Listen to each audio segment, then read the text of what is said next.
What's going on, guys? This is the first podcast, the Stu Bangas podcast. Just gonna be, you know, shooting the shit. We'll be having guests on um, when they become available. Talking about projects that got coming up. Talking about hip hop in general, lifting weights, things of that nature. Been wanting to do this for a while and finally got around to it. Got some time and we're gonna see how it goes. See if you guys are digging it. If you guys are liking it, we'll keep going with it. And yeah. So, background on myself, I've been making beats, for those who don't know, I don't know, 20 years?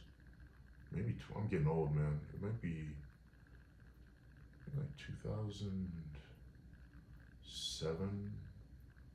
Might be the first beat I ever sold. It was, I'll never forget. It was to Sean Price and Rock for Helter Skelter. I sold a couple beats.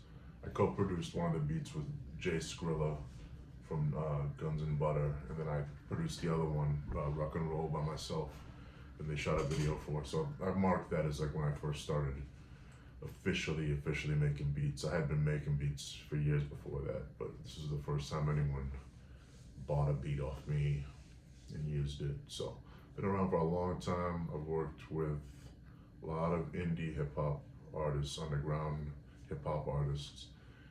Vinny Paz from Jedi Mind Tricks, who's a good friend of mine. Sean Price, rest in peace.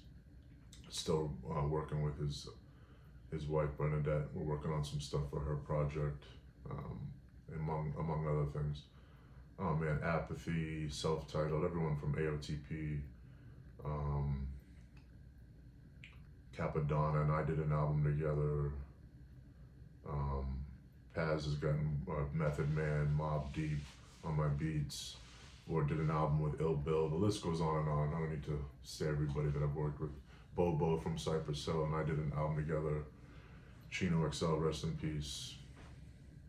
So yeah, that's a bit of background on me. I've always been more of a fan of the boom bap type production.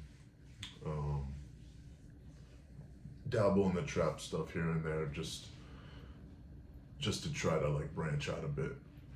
And then my son works on beats with me as well, Young Bangas. You might have seen me posting his stuff. He's 14 now. He's done stuff for Vinny Paz, RJ Payne, Goody Mob recorded over one of his. They haven't dropped it yet, so it's kind of like a family thing. And yeah, so that's a bit about me for those that don't know.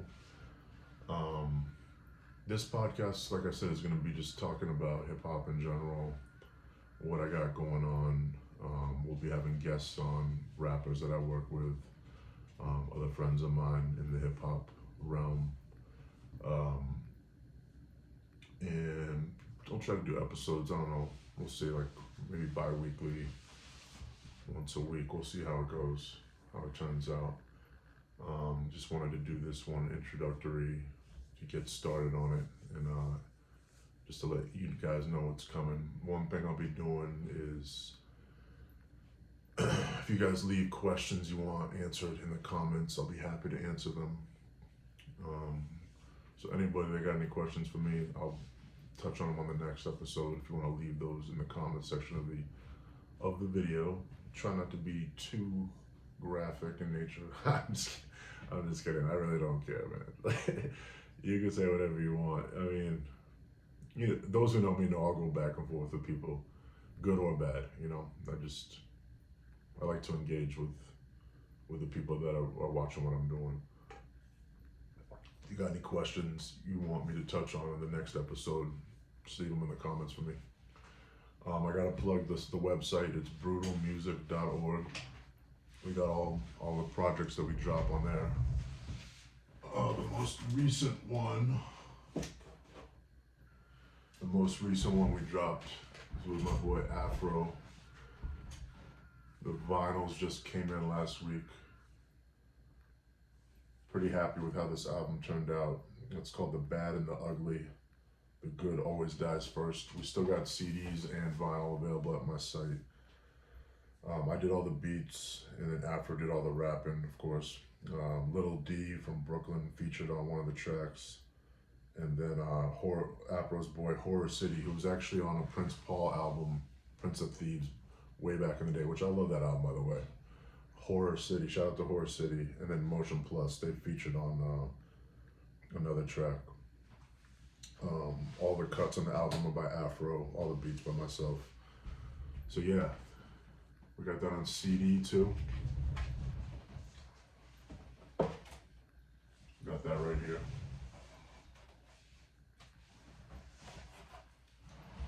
Got the CDs. Then another project I dropped with Wordsworth. He, it's the back of it. For those that don't know, he was on a show called Lyricist Lounge on MTV back in the day.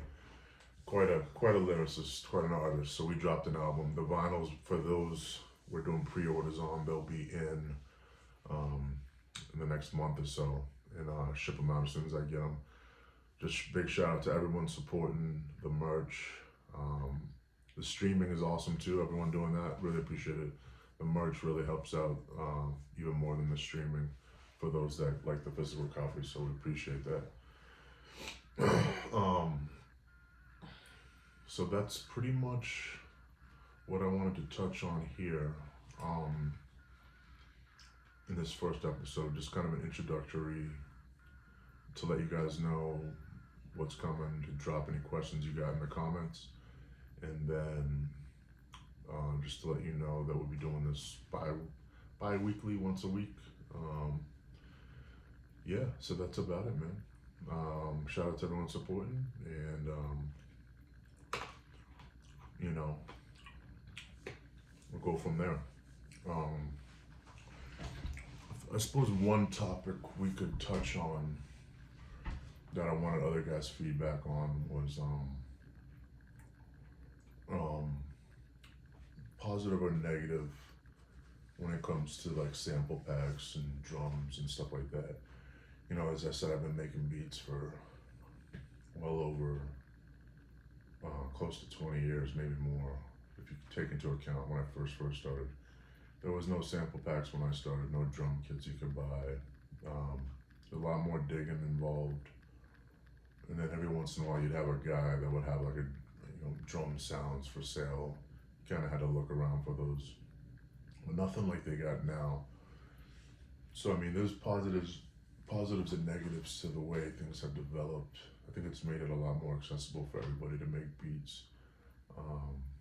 But then the other, I guess the drawback is you get, people using the same samples and drums. I sold a beat. There's a guy I'm working with. I think he's out of Canada. Good guy. We've done a lot of business together so far. Got a whole project coming out. I'm not gonna spoil who it is, but it was just a recent example. I had sold a beat to him, I don't know, a couple months ago, and then it came out that like a song came out using the same sample. I think it was Nems, and the same sample got used, but it's like, it was on a sample pack. I don't remember which one or which website I got it off of. But that's just an example. And he was like, "What did you sell them the beat too, or did they sample the beat off of you?" Completely reasonable question. I mean, it's like, no, they just used the same sample. So it's like that's what happens. It's like the trade-off between the making it more accessible, easier to dig, easier to get more beats made, but then you run into people using the same stuff. Another thing you'll get is people, trying to call you out when they ID the sample or the drums. Other beat makers, oh, you used this and this. What do you guys think about that? My personal opinion on that, old school dude myself, I consider myself an OG in the beat game anyways. It's kind of corny, man. I never really cared for people trying to call out samples or drums or whatever. I don't know. That's just me, my personal opinion. And I'm not losing sleep over it or anything. I'm not gonna blow a gasket over it, but I don't know, curious what other people think. If you want to leave your thoughts in the comments on the topic in general, I definitely appreciate the feedback. And I appreciate the conversation on it, from fellow beat makers. So yeah, we'll leave that for now on episode 1, and then I also wanted to let everyone know that makes any beat makers out there. I've got a Patreon page for specifically for beat makers. Check it out. The link is in my link tree. It's in on my website. You can find the link, or just Google Stu Bangas Patreon. You'll find it. I'll put the link in the description of the video too. It might be something you guys might be into. It's providing samples every week. We do a sample flip contest twice a week. I do the live stream on my Instagram. We got a dope little community of producers in there. I've got tutorials on the way I make beats going up on there.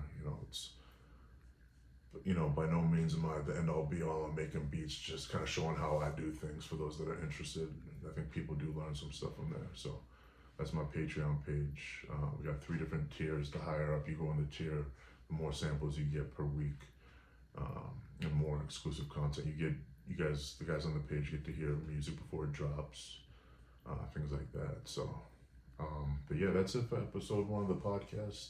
Just wanted to get the thing going and let everyone know what's to be coming, and I wanted to thank everyone for supporting the YouTube page. It's still growing. I'm trying to delve into different types of content to get the page growing more. But it is continually growing. Any growth is good growth as far as I'm concerned. Whether it be slow or fast, I'll take what I can get. And yeah, guys, just leave any questions, comments, things you want to touch on, maybe people you want me to have on in the comments, and we'll be back either next week or the week after. We'll see how it goes. All right, guys, go make some beats, be well, go lift some weights. Take care, guys. Thanks for tuning in. Peace.